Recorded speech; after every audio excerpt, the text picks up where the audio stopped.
Il y a de nombreuses années, dans un village niché appelé Ophia, vivait une fille nommée Amaka. Amaka a perdu sa mère alors qu'elle était encore bébé à cause de complications liées à l'accouchement.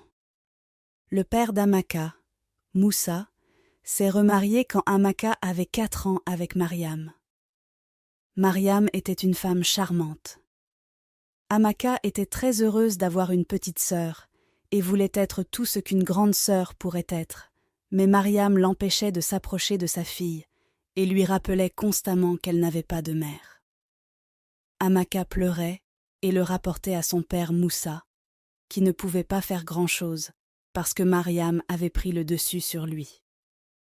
Les années passèrent.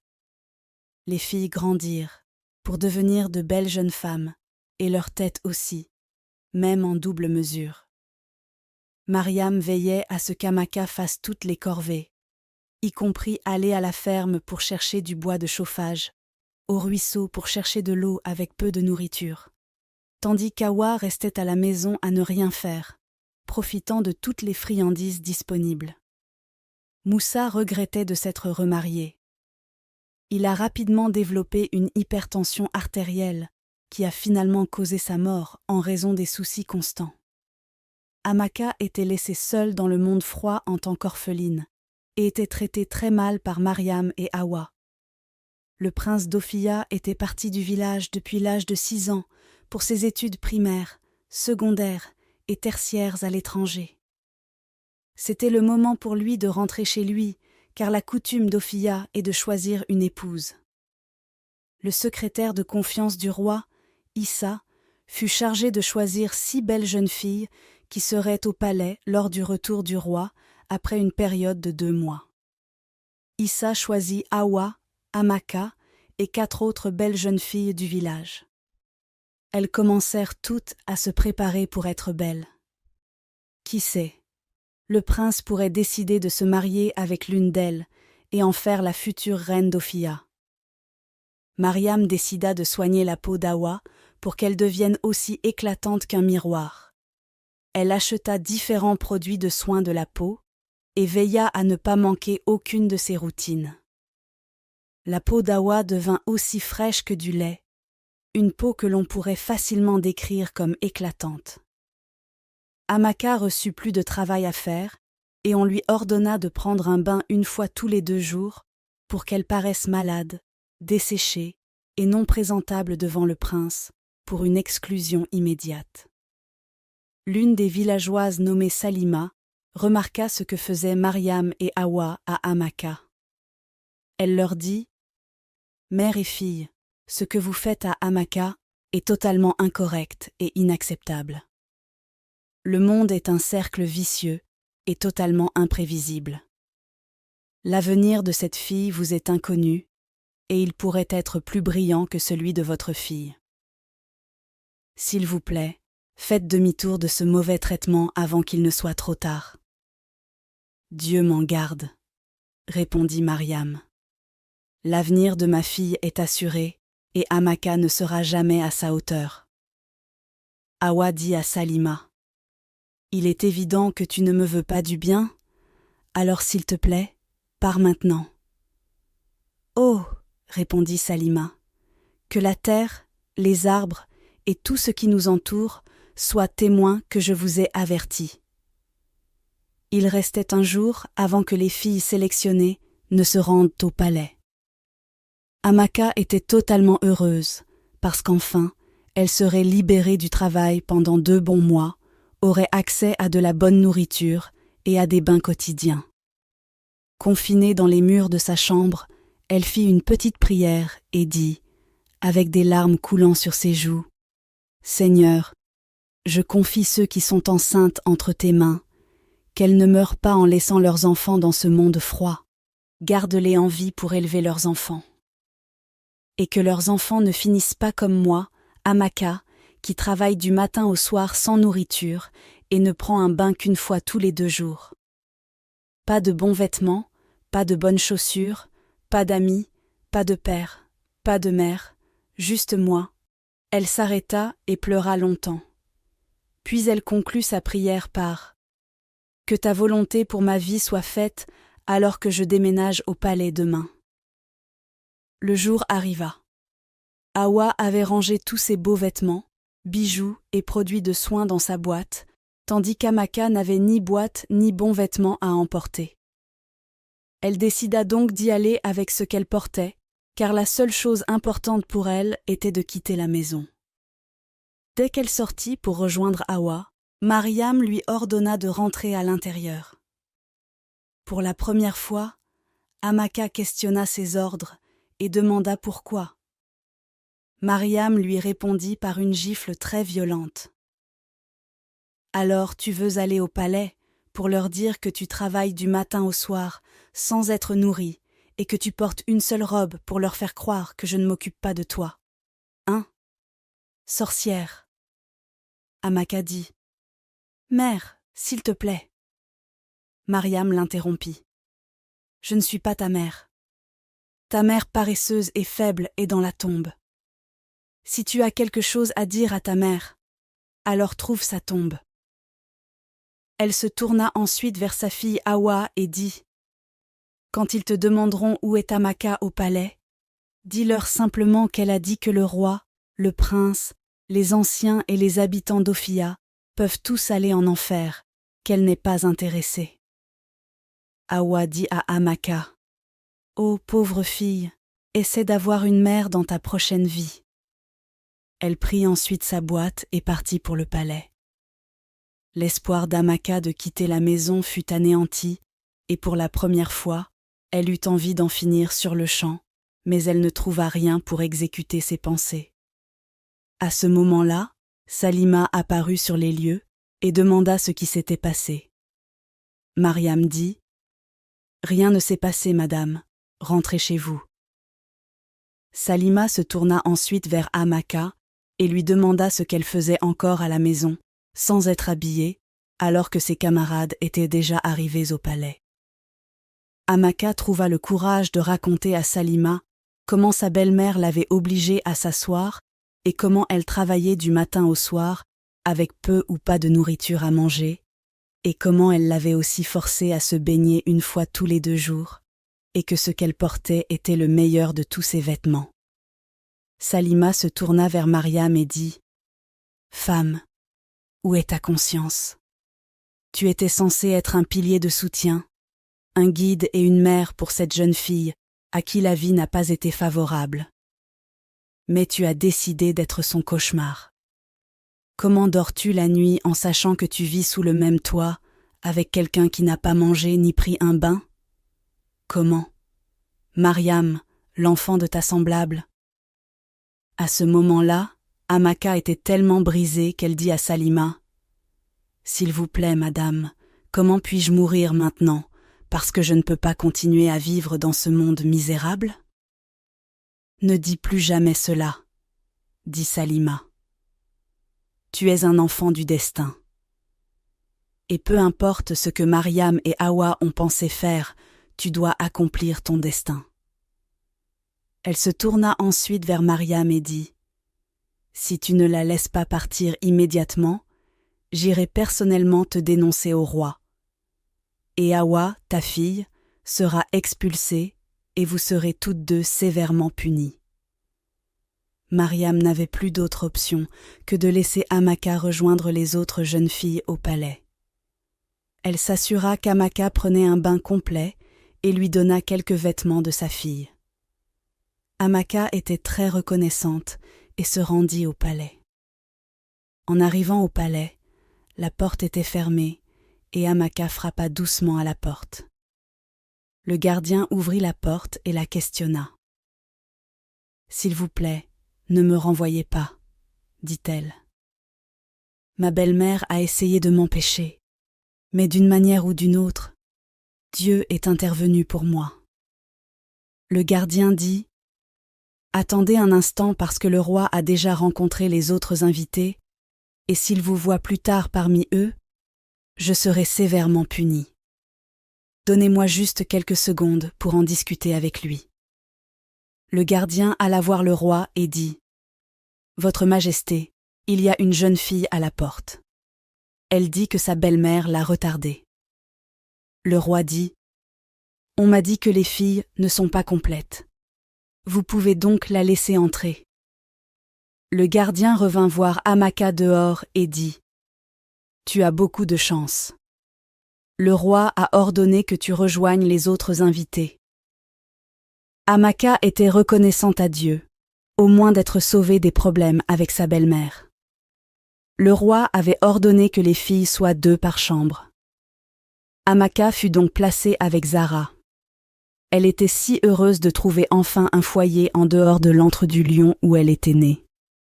Une réunion fut organisée pour que les filles se présentent aux servantes du palais, et Hawa commença, suivie de Zara, Ogechi, Fatou, Ijeoma et enfin Amaka. Le roi n'a pas divulgué la raison pour laquelle il voulait qu'elles soient 2 par chambre. Alors il installa secrètement des caméras dans leurs chambres et à des endroits stratégiques du palais. Une semaine passa et les filles se comportèrent bien. Cependant, leur vrai caractère se révéla dès la 2e semaine.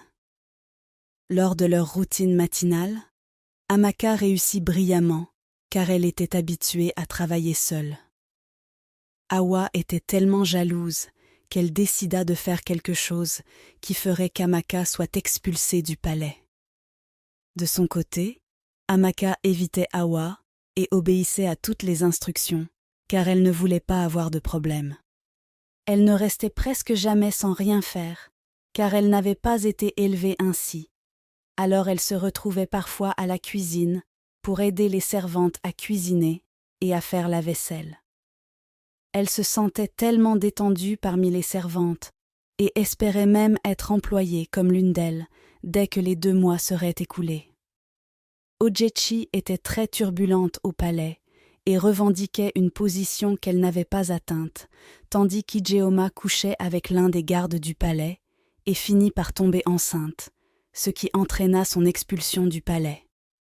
La mère d'Hawa, Mariam, prépara un charme qu'elle introduisit en cachette dans le palais le jour du retour du prince, avec une note écrite expliquant comment Hawa devait l'appliquer. Hawa le frotta sur sa langue le lendemain matin, entra et salua le prince dans sa chambre, et immédiatement elle dit « Bonjour, mon prince ». Le prince fut envoûté et perdit tout sens de la décence. Le même charme fit que toutes les jeunes filles commencèrent à se comporter bizarrement, sauf Amaka, qui n'était en compétition avec personne.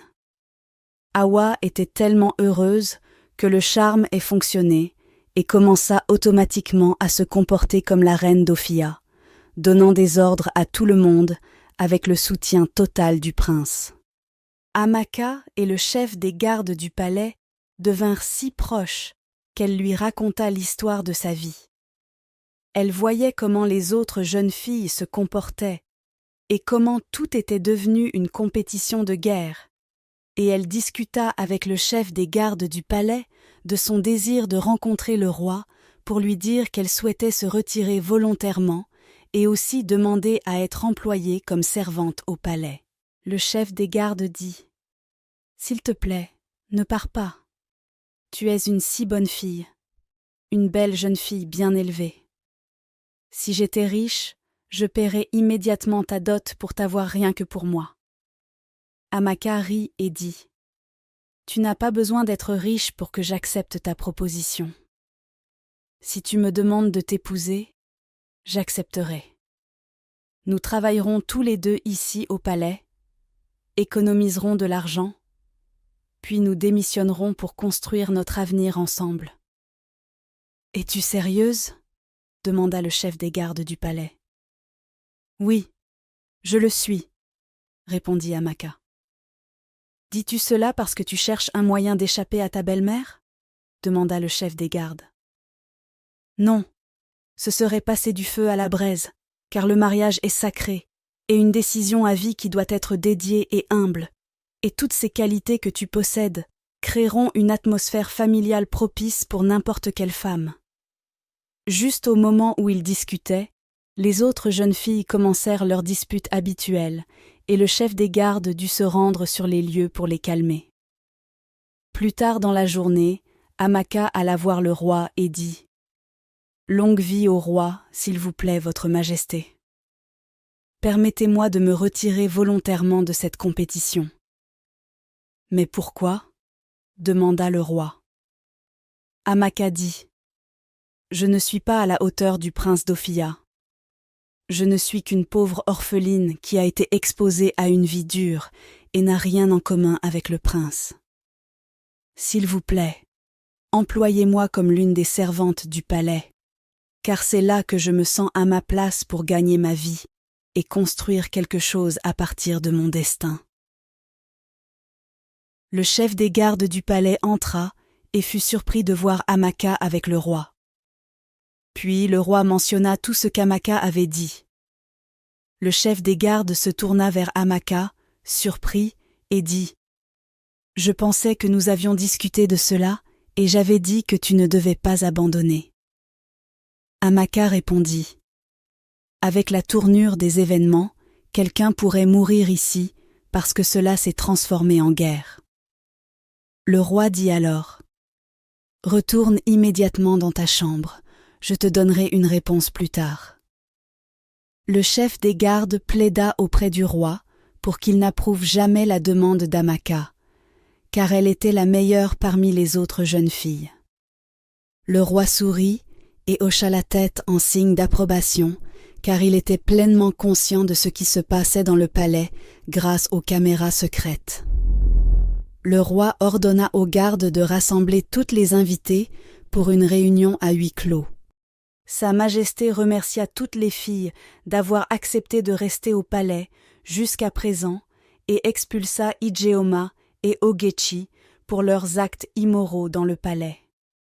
Elles nièrent, mais le roi leur donna les dates et les heures où cela s'était passé et dit « Vous ne pouvez pas devenir la future reine avec une telle attitude, car vous apporteriez la honte à la maison royale. » Elles furent accompagnées hors du palais par les gardes du palais, donc Awa, Amaka, Zara et Fatou furent invitées à retourner dans leur chambre.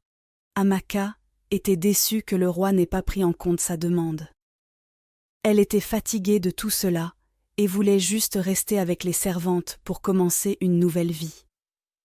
Mariam se faufila dans le palais et trouva sa fille dans un coin du palais, ignorant qu'elles étaient surveillées par une caméra. Elle demanda « Awa, ma fille, l'envoûtement que tu as fait au prince fonctionne-t-il » Awa s'exclama « Ça marche du tonnerre ». Elle raconta à sa mère comment elle s'était comportée comme la reine d'Ophia avec le soutien total du prince et comment elle avait servi le prince presque toutes les nuits. Mariam, sa mère, dit alors « Tu veux dire que je devrais rentrer chez moi et commencer à m'entraîner à devenir la future mère du prince ?»« Oui, ô maman, » répondit Awa. Elles rirent, et Awa dit « Cette fille, Amaka, vivra un enfer sur terre, car elle sera ma servante personnelle quand je deviendrai enfin la reine. » Mariam dit « Un piège tendu est un piège tendu. Et quand je deviendrai belle-mère royale, cette Salima recevra une leçon que dans sa prochaine vie, elle apprendra à se mêler de ses affaires. » Awa dit à sa mère de quitter immédiatement le palais avant que quelqu'un n'écoute leur conversation. Le prince, qui avait été envoûté, commença à annoncer qu'il avait fait son choix et qu'Awa était celle que son cœur désirait et la seule qui le faisait vibrer. Amaka ne pouvait plus attendre le dernier jour. Elle eut l'idée de demander au chef des gardes de lui permettre de cuisiner pour les jours restants qu'elle passerait là-bas. Elle espérait que le roi considérerait automatiquement sa demande. Quand il mangerait son repas, le chef des gardes, qui ne connaissait pas les intentions d'Amaka, n'hésita pas à exaucer son souhait. Le roi et le prince ne purent nier que les repas servis au palais avaient un goût différent avec tout en modération. Le roi demanda si un nouveau cuisinier avait été embauché sans son approbation. Le chef des gardes répondit « Non, votre majesté. Amaka a été celle qui a cuisiné et aussi l'esprit derrière certaines des petites décorations du palais. » Le roi était impressionné et était assuré à 100% qu'Amaka était la reine idéale pour le prince. Il demanda au prince ce qu'il pensait d'Amaka, et le prince répondit « Amaka n'est pas mon genre de femme. J'ai déjà fait mon choix et c'est final. » Hawa n'était pas à l'aise. Avec les 3 jeunes filles restantes, Zara, Amaka et Fatou, elle pensa donc à faire quelque chose de radical pour les faire expulser avant la fin de la compétition afin d'être déclarée automatiquement gagnante. Elle chercha à se battre, mais Zara et Fatou étaient assez sages qu'elles l'évitèrent complètement. Mais Fatou tomba dans le piège, et le prince devint si furieux qu'il dit « Tu as osé te battre avec ma femme, hein, qui t'a donné cette audace ?» Et il ordonna aux gardes de la jeter hors du palais. Hawa était tellement heureuse de mener la compétition, et il restait 2 jours avant la fin du séjour au palais. Amaka retourna voir le chef des gardes et dit « Je tiens sincèrement à te remercier d'être un ami. » Le chef des gardes apprécia aussi qu'elle soit une bonne fille. Amaka demanda ensuite « Peux-tu me rendre un service ?»« Pourquoi pas ? À quoi servent les amis ?» répondit le chef des gardes. Amaka continua. « S'il te plaît, aide-moi encore à relater au roi mon souhait d'être employée comme l'une des servantes du palais. Il nous reste 2 jours et sincèrement, je ne veux pas retourner chez moi, car ma belle-mère me tuera cette fois-ci. Je préfère rester ici, même si Hawa est couronnée future reine d'Ophia, parce qu'il y aura une limite à ce que je pourrai subir. S'il te plaît, fais cela pour moi. Je t'en prie. » Le chef des gardes dit « Essuie tes larmes, mon ami. Je ferai tout mon possible pour t'assurer ce travail. Je ne veux pas non plus te manquer, et je ne serais pas tranquille si tu retournais, sachant que ta maison paternelle n'est pas un endroit sûr pour toi, et ce que tu as enduré entre les mains de cette femme méchante jusque-là. Merci beaucoup.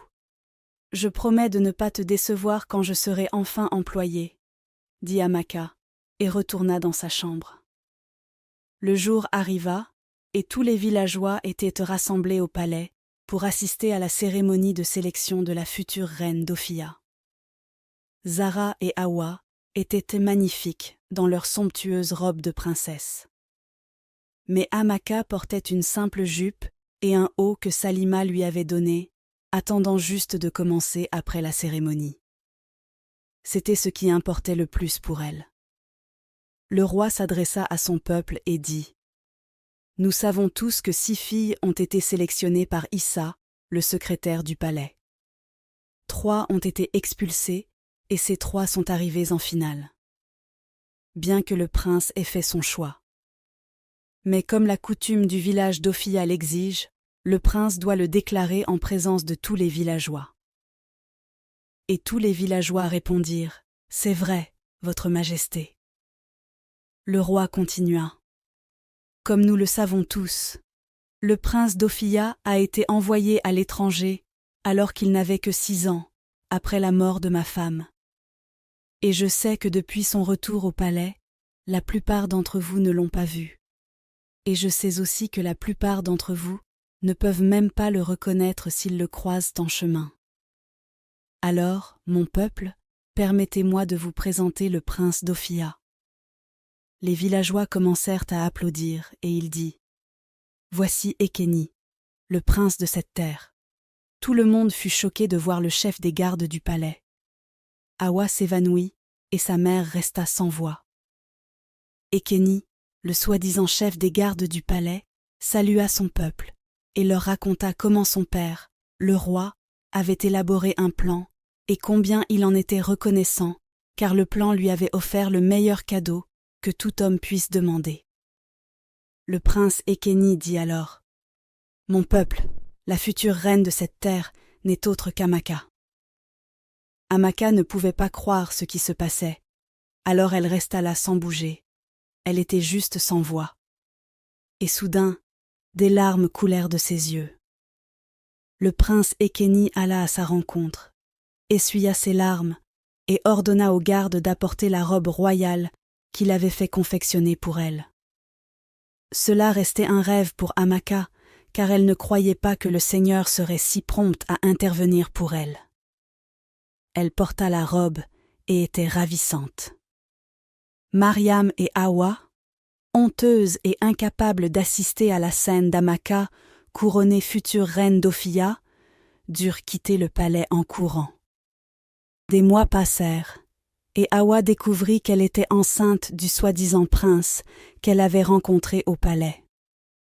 Pour découvrir ensuite que le roi l'avait embauchée quelque part et l'avait payée, elle porta la grossesse à terme et devint mère célibataire. Si vous avez aimé cette histoire, abonnez-vous et laissez un petit commentaire chaleureux pour m'encourager. Dites-moi également dans les commentaires depuis quel pays vous avez suivi cette vidéo.